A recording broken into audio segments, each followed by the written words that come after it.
After the intolerable acts, the colonists began preparing for a war against their own king.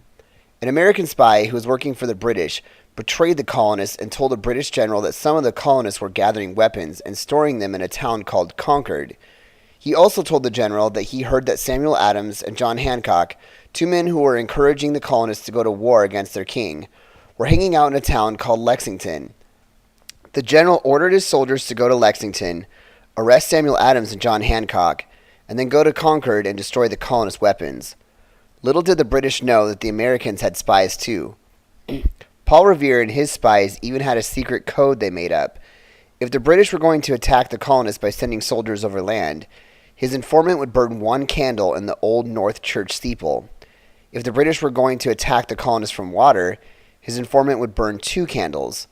Late on the night of April 18th, 1775, Paul Revere saw one candle light up in the Old North Church steeple. The British were going to attack, and they were coming by land. This is good news for Paul Revere. It would take the British soldiers a while to get to Lexington. He would have time to ride to Lexington and warn the people there that the British were coming to attack. Paul Revere rode through the countryside on the way to Lexington and warned people on the way there that the British were coming. The American soldiers prepared. If the British wanted to get to Concord, they would have to fight. Thanks to Paul Revere, when the British arrived in the Lexington Commons early the next morning, they were staring at a platoon of American soldiers, guns in hand, ready for action.